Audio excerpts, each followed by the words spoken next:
这个以西结书第37节，今天我们正道的经文。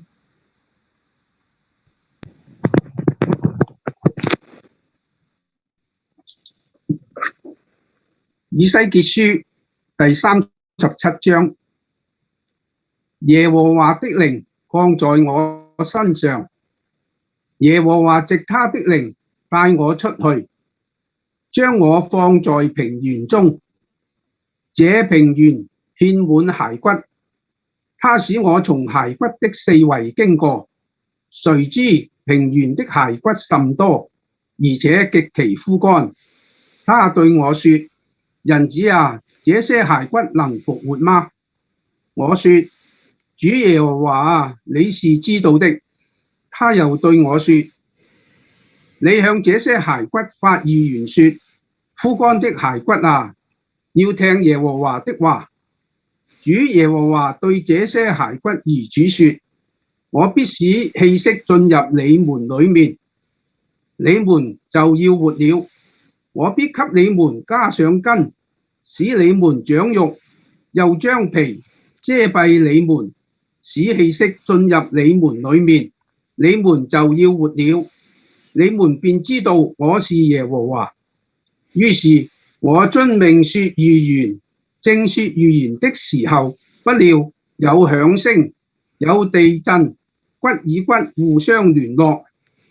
我觀看，見骸骨上有筋，長了肉，又有皮遮蔽其上，只是還沒有氣息。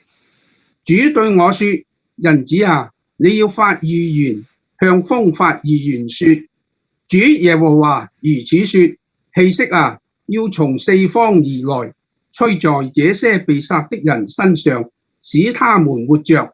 於是我遵命說預言，氣息就進入骸骨，骸骨便活了，而且站起來，成為極大的軍隊。主對我說：人子啊，這些骸骨就是以色列全家。他們說：我的骨頭枯乾了，我的指望失去了，我們滅絕淨盡了。所以你要發預言對他們說：主耶和華如此說，我的民啊，我必開你們的墳墓，你們從墳墓中出來，領你們進入以色列地。我的民啊，我開你們的墳墓，使你們從墳墓中出來，你們就知道我是耶和華。我必將我的靈放在你們裏面，你們就要活了。我將你們安置在本地，你們就知道我耶和華如此說，也如此成就了。這是耶和華說的。耶和華的話又臨到我說：人子啊，你要取一根木杖，在其上寫為猶大和他的同伴以色列人，又取一根木杖，在其上寫為約瑟，就是為以法蓮，又為他的同伴以色列全家。你要使這兩根木杖接連為一，在你手中成為一根。你本國的子民問你說：這是什麼意思？你不指示我們嗎？你就對他們說：主耶和華如此說，我要將約瑟和他同伴以色列支派的杖，就是那在以法蓮手中的，以猶大的杖一同接連為一，在我手中成為一根。你所寫的那兩根杖，要在他們眼前拿在手中，要對他們說：主耶和華如此說，我要將以色列人從他們所到的各國收取，又從四圍聚集他們，引導他們回歸本地。我要使他們在那地，在以色列山上成為一國，有一王作他們眾民的王。他們不再為二國，決不再分為二國，也不再因偶像和可憎的物並一切的罪過玷污自己。我卻要救他們出離一切的住處，就是他們犯罪的地方。我要潔淨他們，如此他們要作我的子民，我要作他們的神。我的僕人大衛必作他們的王，眾民必歸於一個牧人。他們必順從我的典章，謹守遵行我的律例。他們必住在我賜給我僕人雅各的地上，就是你們列祖所住之地。他們和他們的子孫，並子孫的子孫，都永遠住在那裏。我的僕人大衛必作他們的王，直到永遠。並且我要以他們立平安的約，作為永約。我也要將他們安置在本地，使他們的人數增多，又在他們中間設立我的聖所，直到永遠。我的居所必在他們中間，我要作他們的神，他們要作我的子民。我的聖所在以色列人中間，直到永遠。外邦人就必知道我是叫以色列成為聖的耶和華。好，將時間交翻俾主席。好，謝謝溫弟兄。我們接下去是正道時間，韋牧師今天為我們分享耶和華神的歸回、重建和復興。翻譯是 Maggie 姊妹，我們接下來把時間交給他們。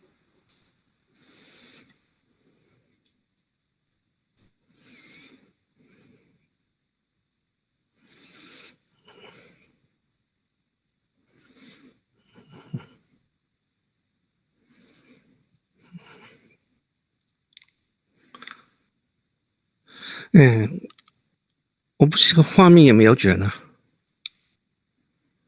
現在沒有啊，現在有了。OK， 好了，OK， 弟兄姊妹下午好，平安。弟兄姊妹下午平安。OK， 我們先做個禱告吧。我哋先做一個禱告。天父，我們感謝讚美你，我們相信你的靈在我們中間，求主你親自叫我們能夠留意到你是多麼願意歸回我們，重建我們，也復興我們，不但是給生命給我們，也叫我們能夠彰顯主你的生命氣勢。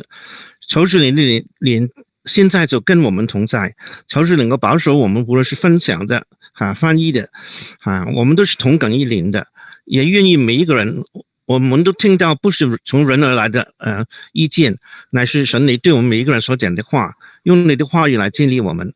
我們也求主那個保守，也是在這個網上的一些這個整個運作，我們就是現在在你面前等候，奉靠耶穌基督的聖名，阿們。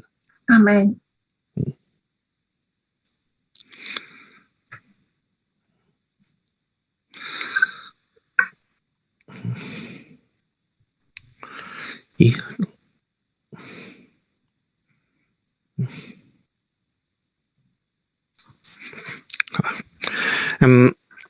教會今年的主題，教會今年嘅主題就是這個歸回、重建跟復興，就係歸回、重建同復興。感謝主了，現在英國的疫情也好像比較好轉了很多。感謝主，而家英國嘅疫情亦都好似好轉咗好多。所以呢就是李牧師跟同工也就是決定，我們就5月16號呢就能夠歸回這個實體的聚會。所以李牧師同同工呢就決定咗5月16號呢我哋歸回實體聚會。就是一步步的來歸回。就係一步步嘅嚟到歸回。首先就是有服侍的人，我們先回到教會裡面，然後從教會有敬拜，同時直播。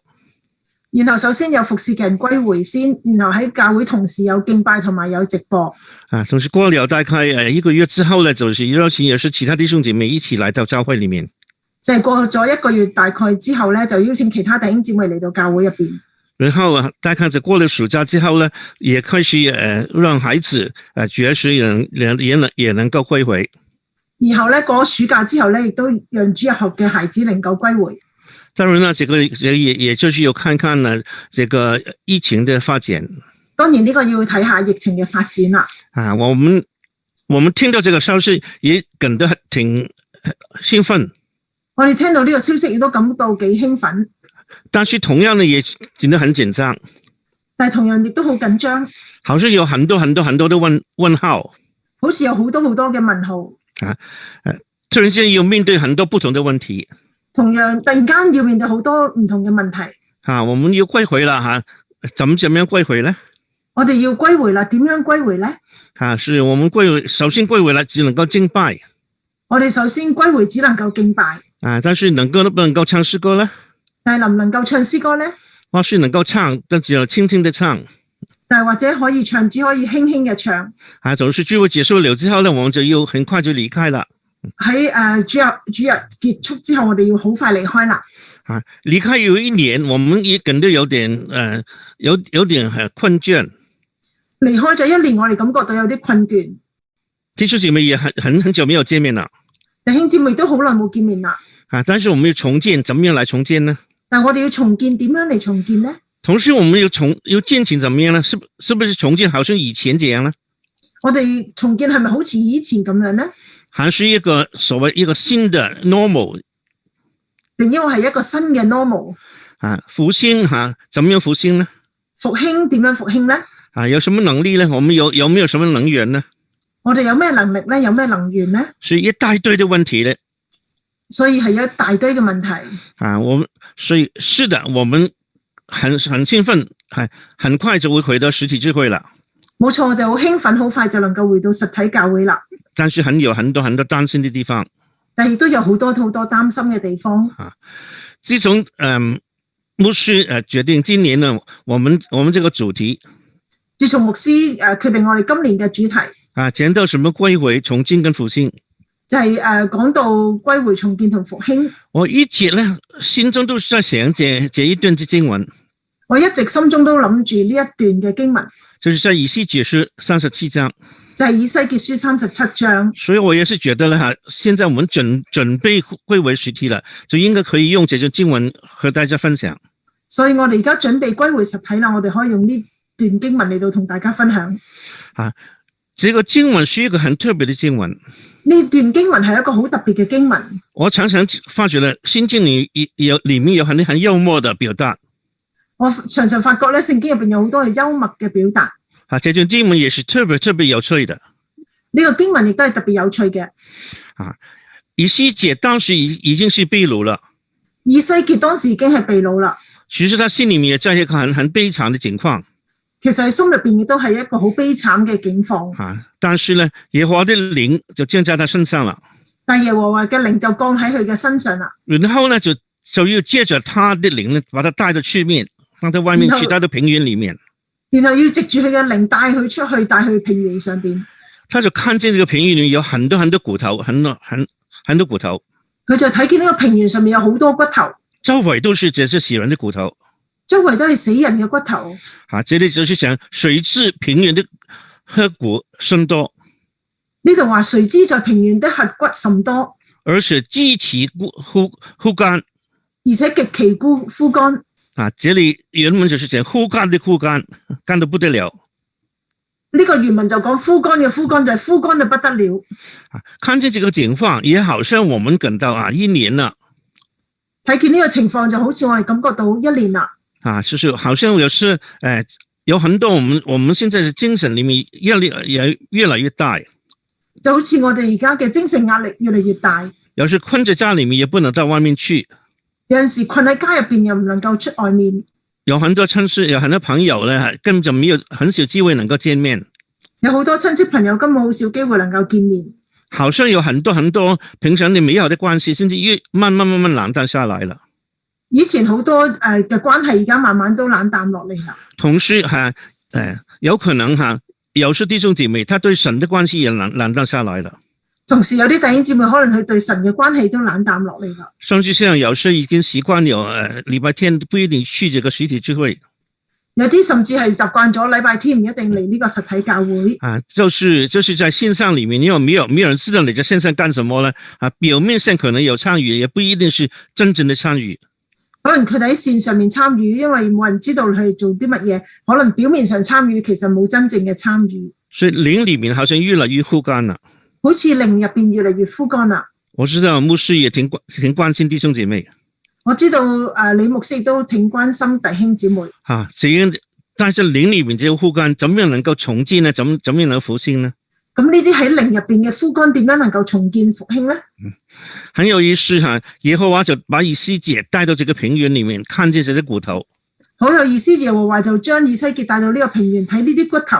然後他就問，然後佢就問啦，人子啊，人子其實是一個你的哈，就是人子啊，這些骸骨能夠復活嗎？佢就問啦，人子啊，這些骸骨能復活嗎？也許是有些我們做牧養的也在問哈，這個弟兄哪個弟兄哈，他的靈命已經這麼枯乾了，他能夠重新復活嗎？有時有啲牧師可能問呢個弟兄，佢哋嘅靈已經咁枯乾啦，佢能夠重新再復活嗎？其實這個復活這個字，這跟復興是一樣意思的。其實呢個復活呢個字跟復興係一樣意思嘅。復興英文 revive， 這個 vive 呢，就是生命的意思。呢個復興呢個字 revive 呢個 vive 個 vive 咧就係生命嘅意思。所以他是不是能夠重新有生命呢？所以佢能唔能夠重新有生命呢？所以神耶和華就問以西結了這些骸骨能夠復興嗎？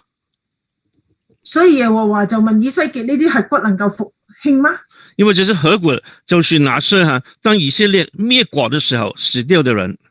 因為呢啲骸骨就係以色列滅國嘅時候死掉嘅人。他們能夠復興嗎？佢哋能夠復興嗎？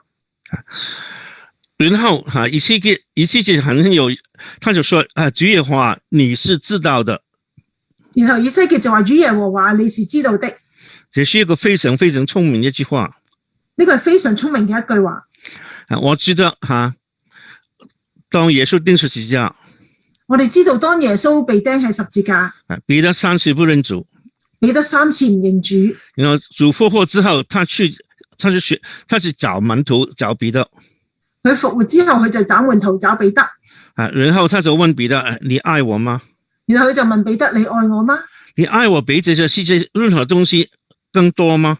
你愛我比世界呢啲任何東西更多嗎？彼得以前的回答就會很立刻就是講，我完全愛你。以前彼得回答就話我完全愛你。但是呢，彼得因為3次不認主了，所以他稍微懂了。但係因為彼得3次不認主啦，所以佢稍為識得。所以他不敢講我肯定愛你。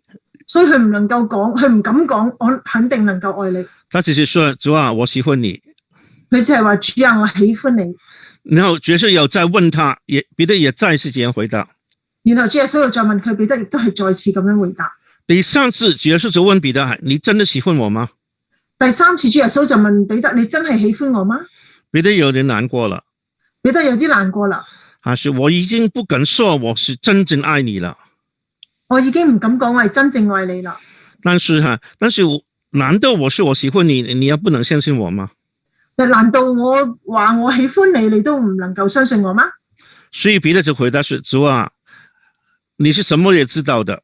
主啊，你是知道的。所以彼得亦都係回答：主啊，你是知道的。你知道我是喜歡你的。你知道我係喜歡你的。這些骸骨能夠復活嗎？呢啲骸骨能夠復活嗎？這些人能夠復興嗎？呢啲人能夠復興嗎？主啊，你是知道的。主啊，你是知道的。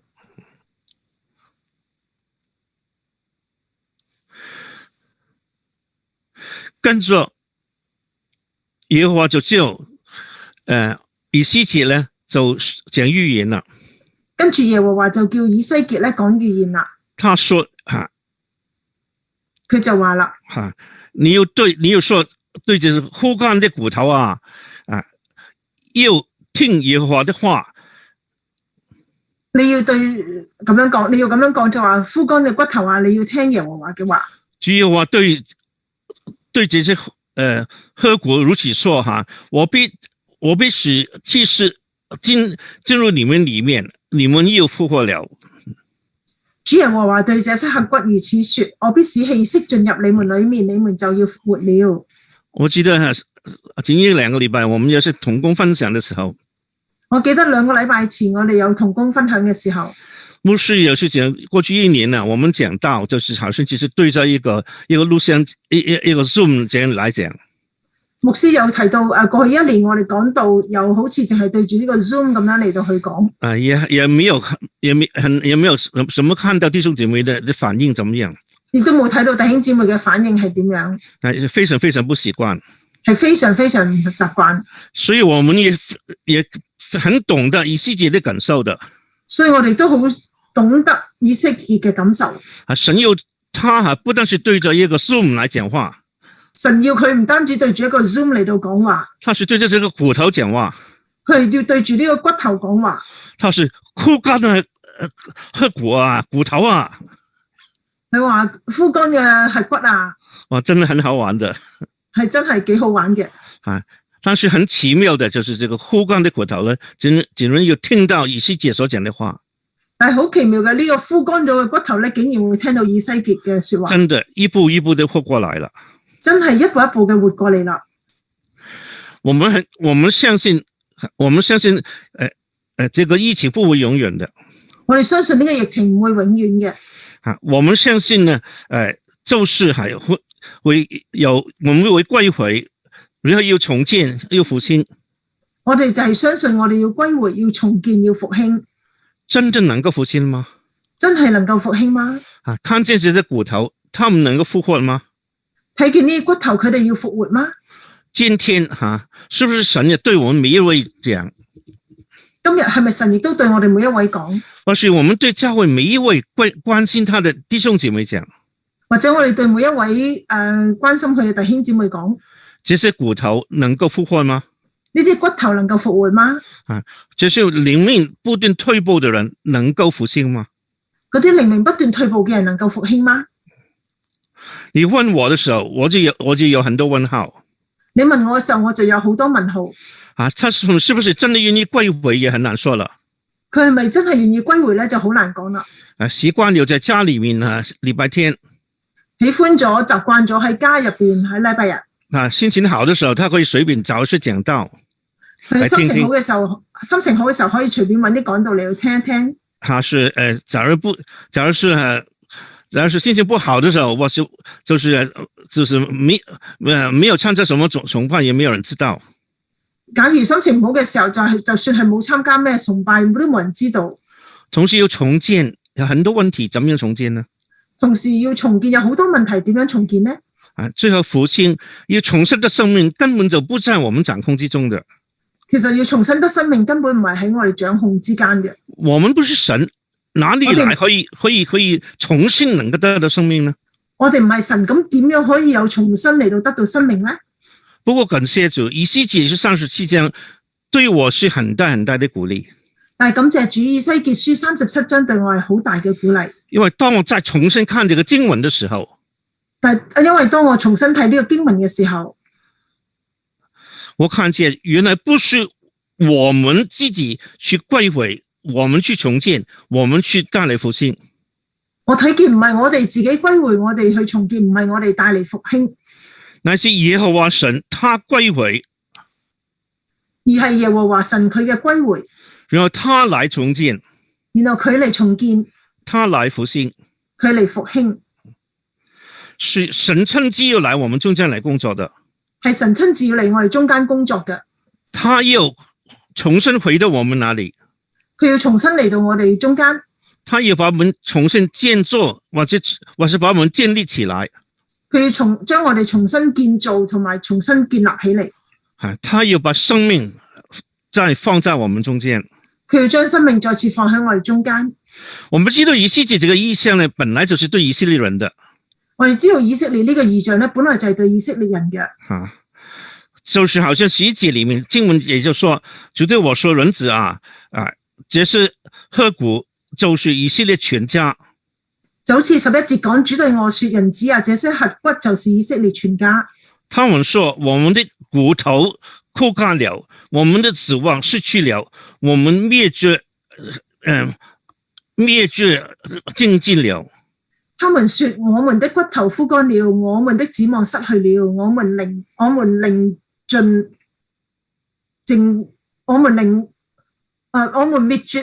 盡了。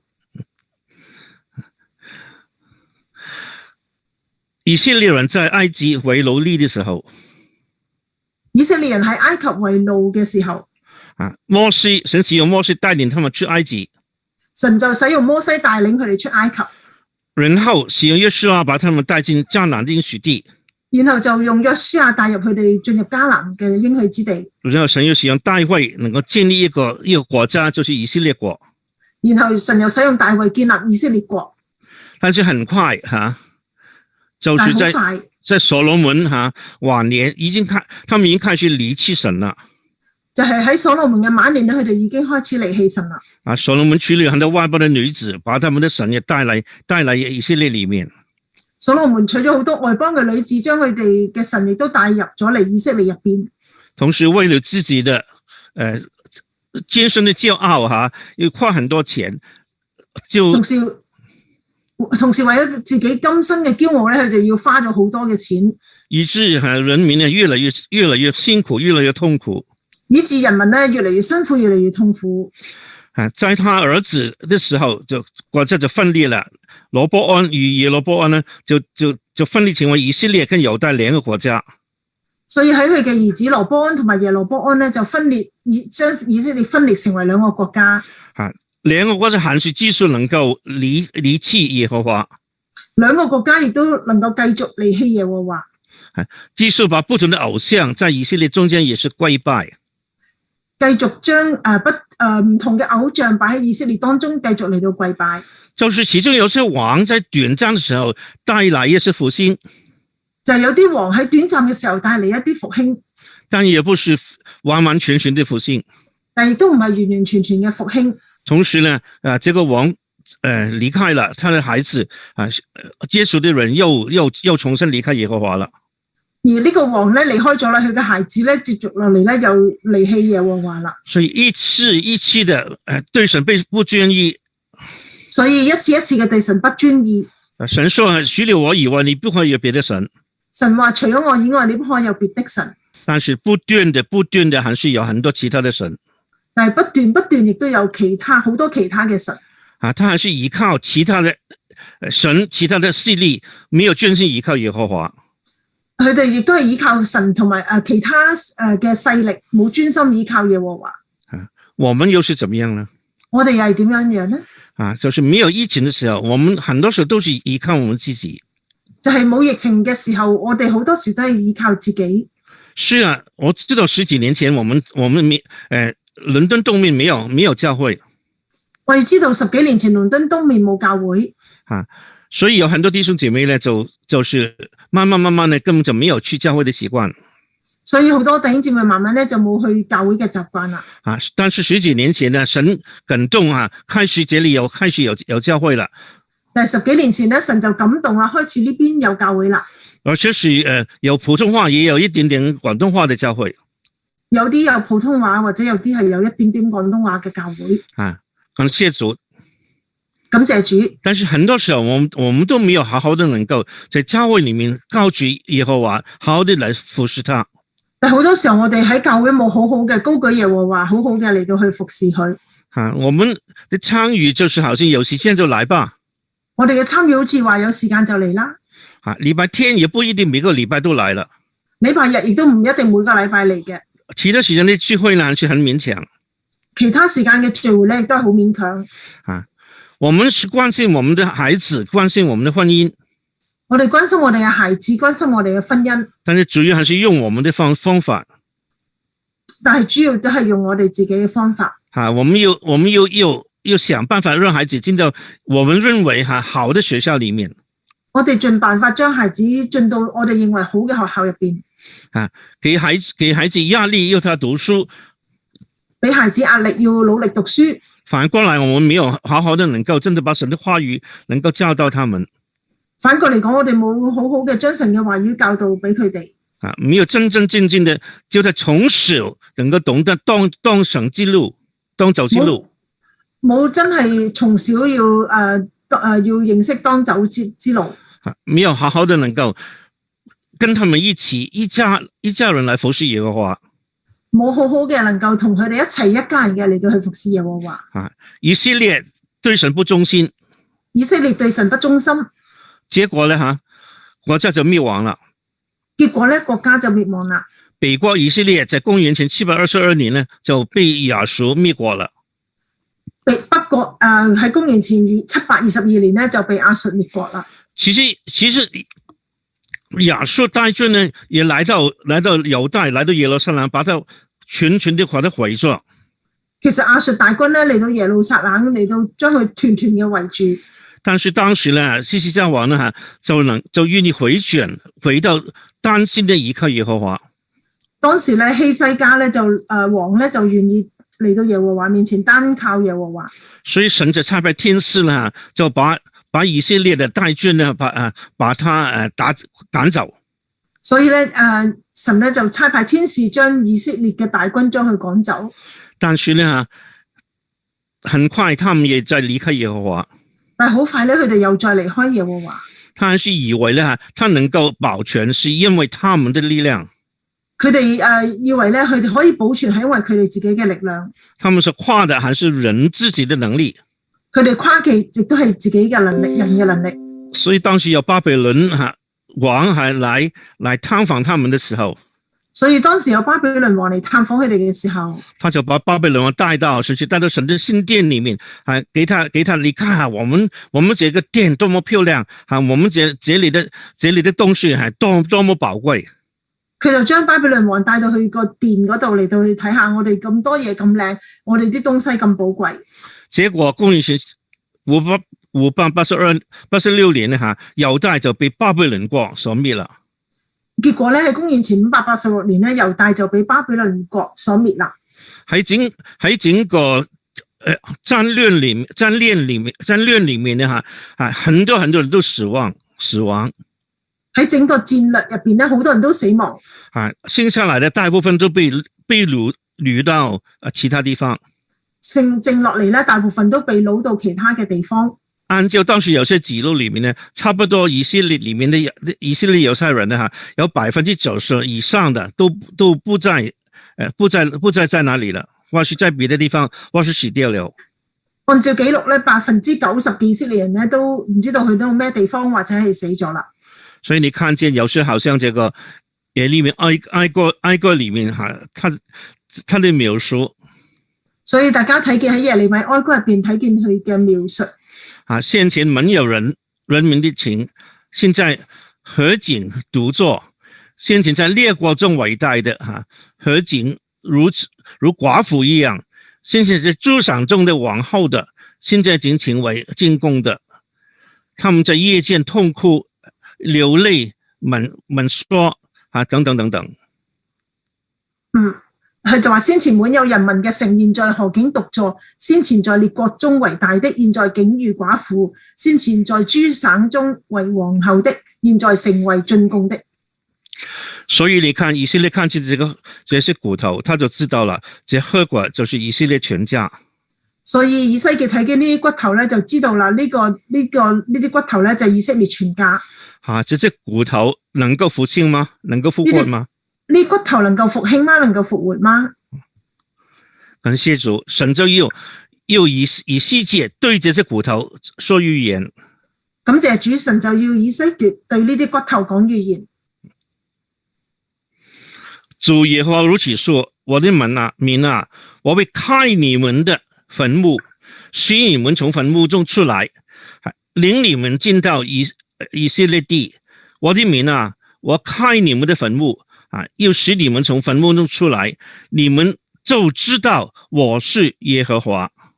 主耶和華如此說：我的民啊，我必開你們的墳墓，使你們從墳墓中出來，領你們進入以色列地。我的民啊，我開你們的墳墓，使你們從墳墓中出來，你們就知道我是耶和華。跟住聖經說預示。我遵命說預言，正說預言的時候，不料就有響聲，有地震，然後骨與骨互相聯絡。我首先看見骸骨上的，那是有根，有長了肉，又有皮揭開在其上。於是我遵命說預言，正說預言的時候，不料有響聲，有地震，骨與骨互相聯絡。我觀看見骸骨上有根，也長了肉，又有皮遮蓋其上，只是沒有氣息。然後跟着呢，然後跟住咧，神要以色列再說預言，神又要去再說預言啦。他是要風啊，風這個字跟靈是同一個字的，吹在其上。佢又話要風其實同靈咧係同一個意思，就係要吹在其上。氣息啊，又從四方而來，吹在這些被殺的人身上，使他們活了。氣息啊，要從四方而來，吹在這些被殺的人身上，使他們活了。於是我就遵命說預言，氣息就進入河谷，河谷變活了，並且站起來，成為一個極大的軍隊。於是我遵命說預言，氣息就進入核骨變活了，並且站起來，成為極大的軍隊。這個就是神給以色列傳給我們看見的異象。呢個就係神俾以西結睇見嘅異象。我們看見真是以色列國已經被滅了，好像很枯乾的河谷一樣。我哋睇見以色列已經被滅啦，好似好枯乾嘅核骨一樣。但是耶和華使他們活過來。但耶和華使佢哋復活過嚟。其實當他們滅國的時候，耶和華已經預言又把他們復興。其實當以色列被滅國嘅時候，耶和華已經預言要佢哋復興。因為很多段經文，其中一段就是耶利米書29章10節裏面，就是他們又被擄但是40年之後他們又重新能夠回到耶路撒冷。喺耶利米書29章10節入邊，耶和華如此說，要為巴比倫所定70年滿咗之後咧，佢就要被翻嚟呢一度。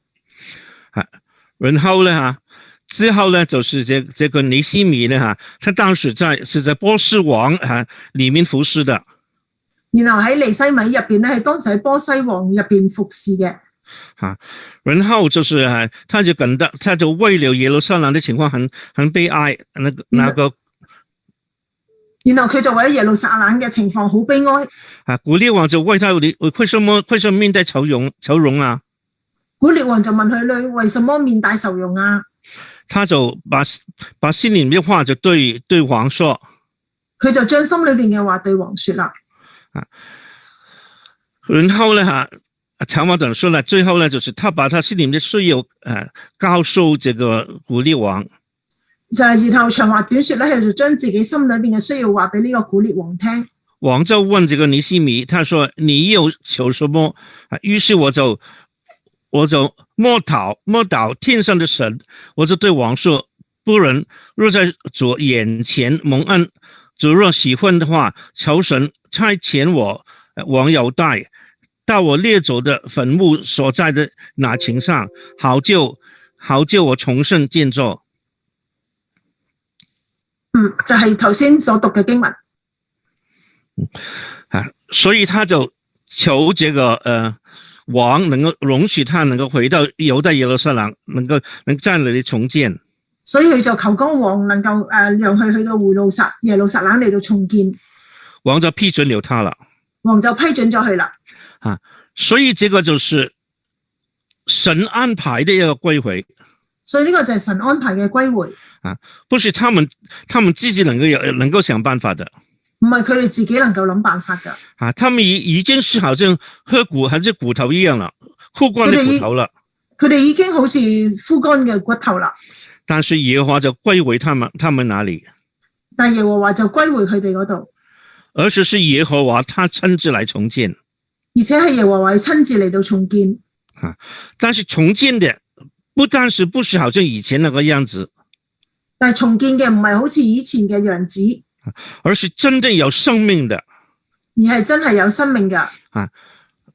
耶和華帶來復興，復興就等於復活，等於重新有生命的。就係帶嚟復興，復興就帶嚟復活，就係有生命嘅。所以耶和華要歸回，所以耶和華要歸回，歸回我們中間，歸回我哋中間，要重建我們，要重建我哋，重建比以前更榮耀的。重建比以前更加榮耀嘅，因為他要把生命重新給我們帶到我們中間，因為佢要將生命重新俾我哋帶到我哋中間。然後在後面呢，剛剛讀經也讀過了，在是15到28節裡面，他就講到這個復興的重建的是怎麼樣的地方。然後喺後邊15到28節，佢就啱啱讀經讀過，佢就後邊重建嘅係咩情況？他有提到，他重建的有3個特點。佢提到重建有3個特點。他重建這個群體，這個是有生命的群體。佢重建呢個群體有生命嘅群體。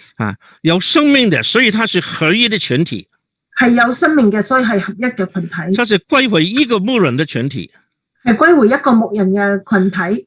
我們知道以色列本來要分成2個國家。我哋知道以色列本來要分成2個國家。但係神說，他要把它重新建立是一個國家，不是2個國家。但係神說要去建立係一個國家，唔係2個國家。因為神要解決他們中間的矛盾。因為神要解決佢中間嘅矛盾。使他們不再為2個國家，乃是成為一個國家。使到佢哋唔係成為2個國家，而係成為一個國家。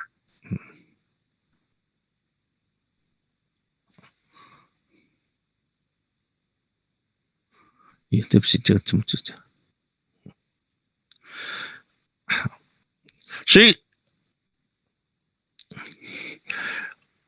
以西結書19節裡面說，你就對他們說，主耶和華如此說，我要將約瑟和他同伴的以色列支派的杖，就是拿以法蓮手中的杖與猶大的杖一同接連為一，在我手中成為一根。所以喺以西結書37章19節，你就對他們說，主耶和華如此說，我要將約瑟和他同伴以色列支派的杖，就是拿在以法蓮手中的與猶大的杖一同連接為一，在我手中成為一根。其實我是覺得對神可能最難過的就是弟兄姊妹之間的矛盾。其實我覺得對神最難過嘅就係弟兄姊妹之間嘅矛盾。大家都是神的兒女，大家都係神嘅兒女，但是很容易也是彼此抨擊，但係好容易就彼此抨擊。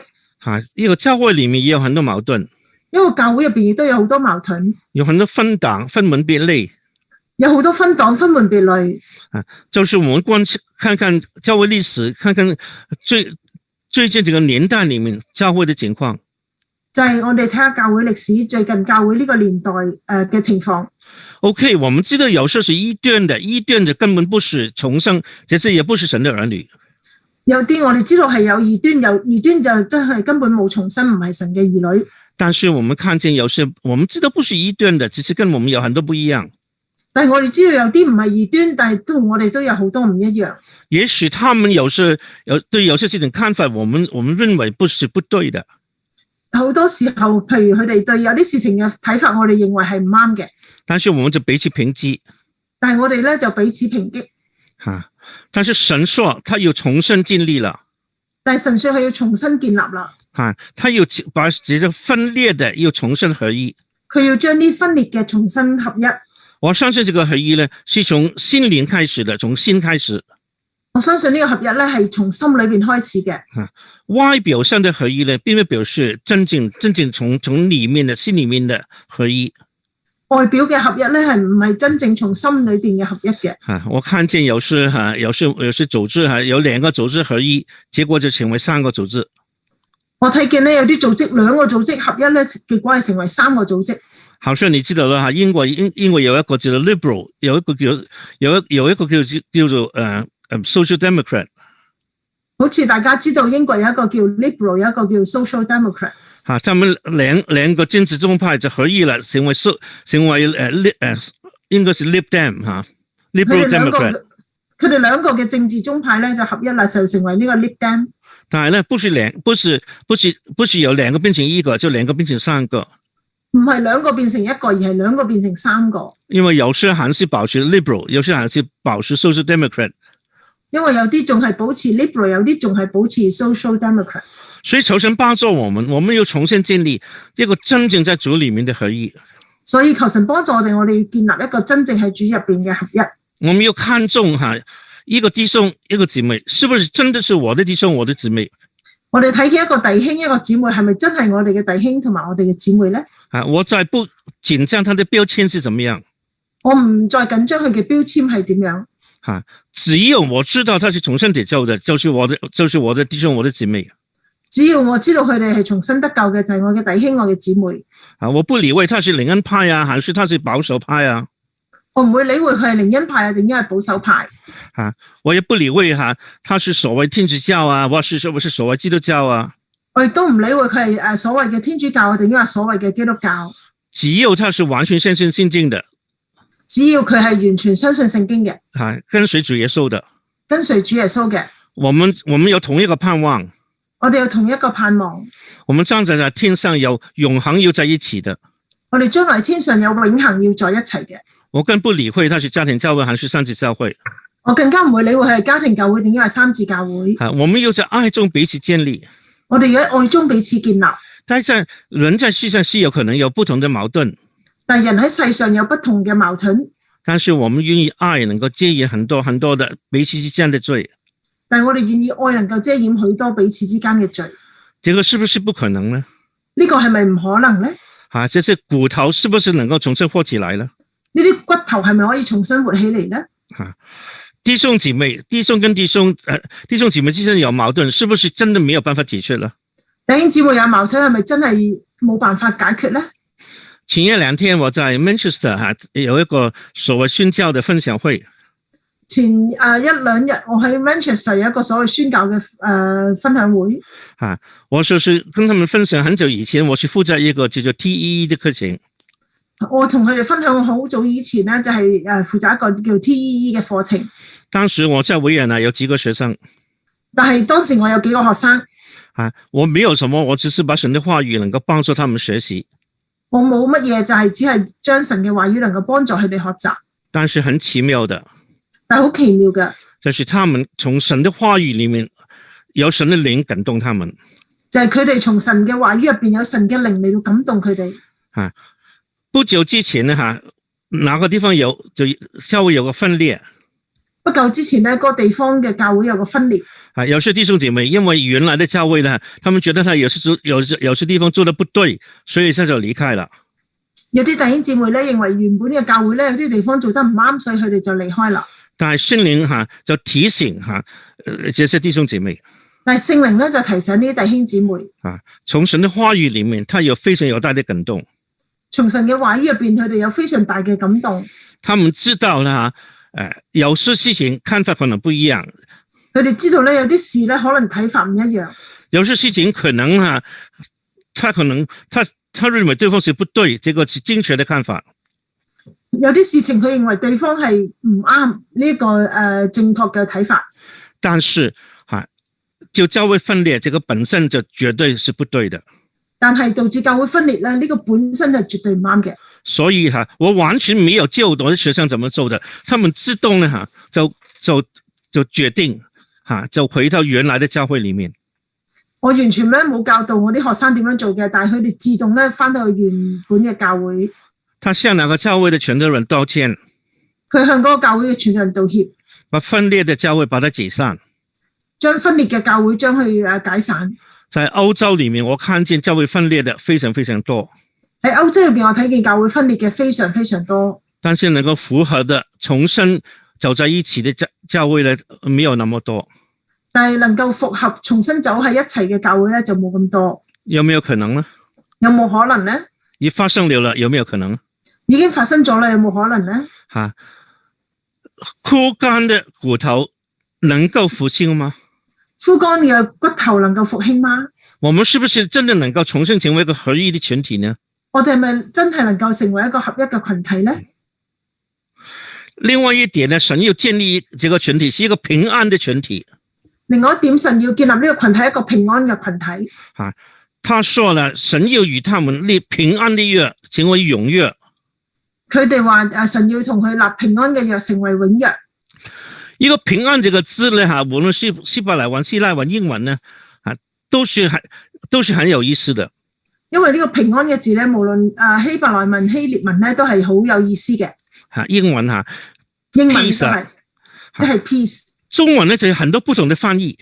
中文就有好多唔同嘅翻譯。所以這個平安的約，這個平安的群體呢，神就有建立這樣的平安。呢個咧，所以呢個平安嘅約、平安嘅群體咧，神係要建立咁樣嘅平安。去年他要建立人與神之間的和好，佢要建立人同神之間嘅和好。就是我們可以我們跟神本來有矛盾的，現在我們可以跟神連在一起。我哋本來有矛盾嘅，而家我哋可以同神連喺一齊。因為耶穌基督的赦罪贖罪，因為耶穌基督贖罪。同時因為我們跟神建立和好，我們內在的我們與自己之間也帶來這個平安。因為我哋與神和好，所以我哋內在嘅自己同自己之間亦都帶嚟平安。所以先有 peace with God， 然後我們就裏面對跟自己有個 inner peace。首先我哋要 peace with God， 然後對自己入邊咧有一個 inner peace。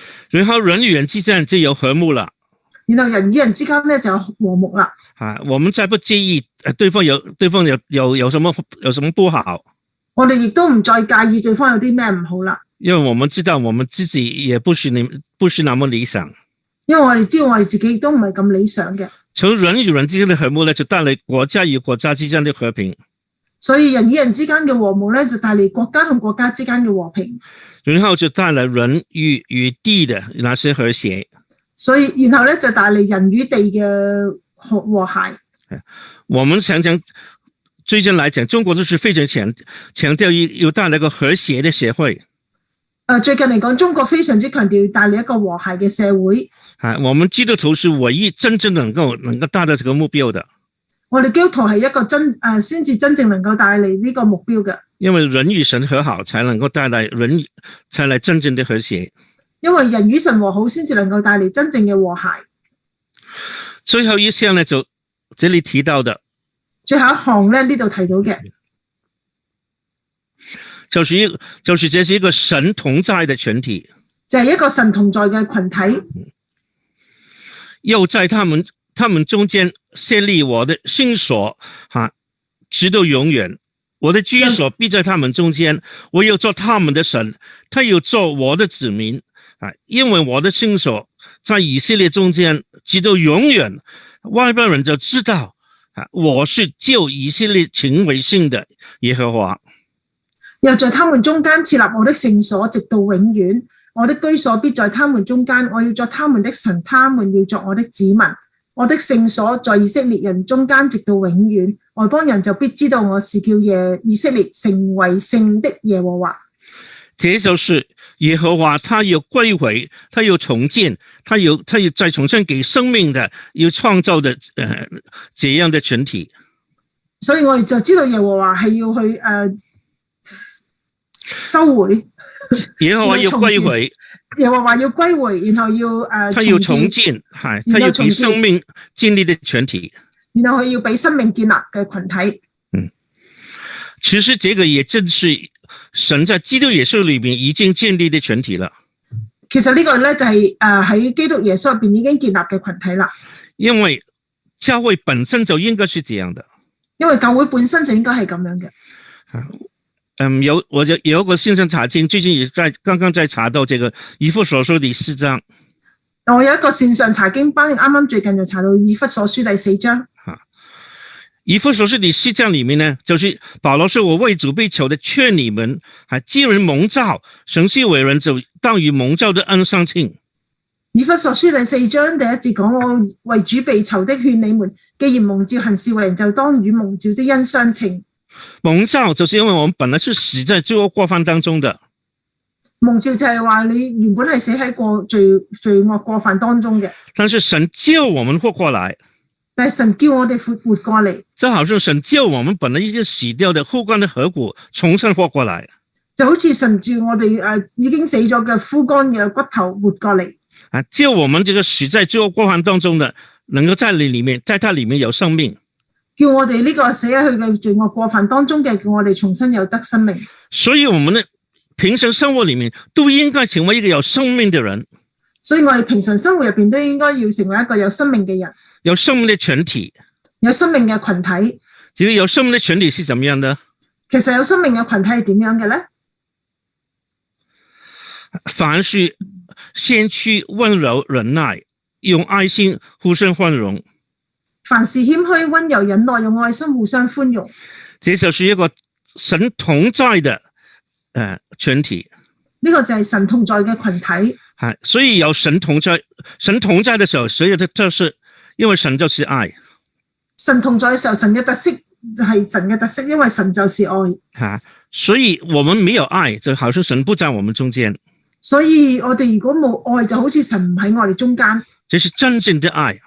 呢個係真正嘅愛，不是情欲的愛，唔係情欲嘅愛，是真正為了對方的好處的愛，係真正為咗對方好處嘅愛，是一個不自妒、不自誇、不張狂的愛，係一個不嫉妒、不自誇、不張狂嘅愛。同時是凡事相信、凡事忍耐的，同時係凡事相信、凡事忍耐嘅。這也是一個非常柔和謙卑的忍耐的。亦都係一個好柔和謙卑嘅忍耐，因為主耶穌同在的時候，主耶穌也就是講，這就是他的樣式。因為主耶穌同在嘅時候，主耶穌就話呢個就係我嘅樣式。他說我心裡柔和謙卑，你們又當學我的惡，當負我的惡，學我的樣式。主耶穌話我心裡柔和謙卑，你們當負我的惡，學我的樣式。所以我們活過來就是活在一個愛的群體裡面。所以我哋活過嚟就係活喺一個愛嘅群體入邊。同時呢，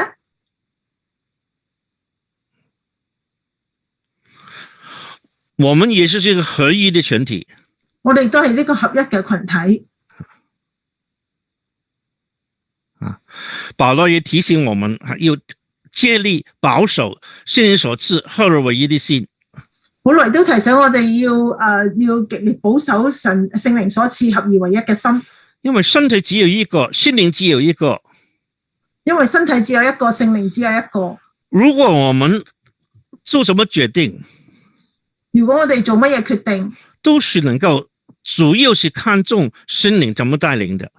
主要係睇重聖靈點樣帶領嘅，看重神的旨意的，睇重神嘅旨意嘅。很多時候教會就是看看哪個做是好的，是對的。好多時候教會就睇下邊一個係啱嘅，哪一個是最合理的，邊一個係最合理嘅。這個就可能有不同的意見，呢個就可能有唔同嘅意見。但是如果我們能夠真的多點時間，能夠看看聖靈是怎麼帶領的。但如果我哋多啲時間能夠睇下聖靈係點樣帶領嘅。如果我們開會或者分享時候少講我的看法是這樣。我哋如果開會嘅時候，我哋少啲講我嘅睇法係咁樣。乃是說我感到神的帶領是這樣，而係講我感到神嘅帶領係咁樣。因為我相信我們有神生命的都不會隨隨便便能夠褻瀆神的名的。因為我知道我哋有神生命嘅，我哋唔會隨隨便便嘅褻瀆神嘅名嘅。所以我們在神的帶領之下就有一個美好的合一。所以我哋喺神嘅帶領之下就有一個美好嘅合一。我們也能夠保守聖靈所賜的合而為一的心。而我哋亦都能夠保守聖靈所賜合而為一嘅心。我們同蒙一個指望，一主、一信、一死、一神，就是眾人的父，超乎眾人之上，關乎眾人之中，也住在眾人之內。我哋同蒙一個指望，就係一主、一信、一洗、一神，就係眾人嘅父，超乎眾人之上，關乎眾人之中，也住在眾人之內。神又把我們帶回歸回的實體的聚會了。神要將我哋歸為實體嘅聚會啦。這個也可能可以當作一個新的開始。呢個亦都可以放係一個新嘅開始。我們不要感到灰心。我哋唔要感到灰心。我們是沒有什麼能力的。我哋冇咩能力噶。但是神要使用我們，就對枯乾的骨頭說：起來吧。但係神要使用我哋，就對枯乾嘅骨頭講：起來吧。他有首先看骨頭裏面生出有是皮，有是根，有是肉。佢睇到骨頭入邊生出嘅有啲皮，有啲根，有啲肉。然後神的靈吹在其上，他們重生就有生命了。然後神嘅靈吹喺其上，佢哋重生就有生命啦。神要建造的，神要復興帶來的一個群體。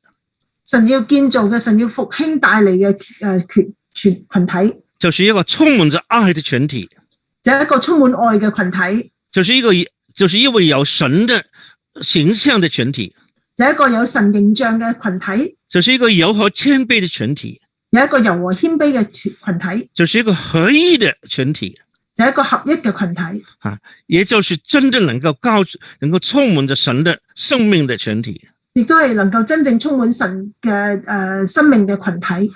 弟兄姐妹，我們現在有沒有看到神要我們看見的異象？弟兄姊妹，我哋而家有冇睇到神要我哋睇嘅異象呢？有沒有看到神要在教會裏面他要做的是什麼？有冇睇到神喺教會入邊佢哋要我哋做嘅，佢要我哋做嘅係乜嘢？我們也願意不願意神同樣的來到我們生命裏面？我哋願唔願意神同樣嘅嚟到我哋生命入邊？要建造這一個真的復興的有生命的一個人，要建造一個真係有生命嘅一個人，把生命帶來我們中間，把生命帶嚟我哋中間，不但叫我們重生有皮有肉有根，唔單止叫我哋重新有皮有肉有根，而是真正的有生命的有愛的有合一的，而係真係有生命嘅有愛嘅有合一嘅。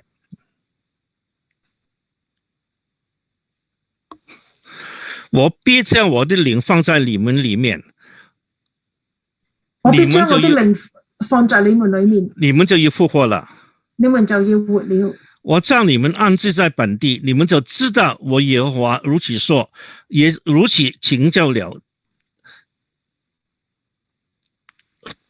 這是耶和華說的。我將你們安置在本地，你們就知道我耶和華如此說，也如此成就了。這是耶和華說的。當神在我們中間建立這樣的群體，當神喺我哋中間建立呢個咁樣嘅群體，就外邦人也知道耶和華就是在我們中間，而外邦人亦都會知道耶和華就喺我哋中間，他們也願意歸回來到這個充滿着愛的合一的群體裏面，佢哋亦都願意歸回嚟到充滿住愛嘅合一嘅群體入邊。好了，我們就禱告吧。好，我哋就低頭禱告。聽我們感到，謝謝你今天用你的話語來鼓勵我們，謝謝你打開我們的眼睛，你給我們看見就是一個枯乾的骨頭也能夠重生的生命。主耶穌你來就是以我們的生命幫助我們，就是在這個世界裏面在這個黑暗的世界裏面在充滿很多矛盾這個世界裏面，我們同時也能夠讓你的靈給我們生命，給我們你的愛，給我們你的合一，給我們能夠凡事都能夠有你給我們的能力，以致我們真的能夠把一點點的愛帶來這個缺乏愛的這個世界裏面。主啊，我感謝主你有容許教會能夠重新回到實體的聚會了，也求主能夠繼續保守掌管這個疫情，但是更重要的就是在靈裏面的你能夠幫助我們能夠抵抗這些病毒以致我們都是真正能夠好好的依靠你。主啊，你重新來到我們生命裏面，你重整我們的生命，你把我們裏面有什麼黑暗的把它拿去你救我們不但是能夠有肉有皮有根，同時真正你心靈你吹在我們中間，你救我們能夠帶着你的生命，救我們重新被你心靈充滿，也使用我們將你的愛來宣揚。主要是我們真的非常不配，但是求主你加添我們的信心，以及我們的教會都真正能夠成為一個神你所在的地方，就其他外邦人都能夠來到我們中間，能夠看見能夠認識你。因為我們這樣禱告是奉靠耶穌基督的聖名，阿們，阿們。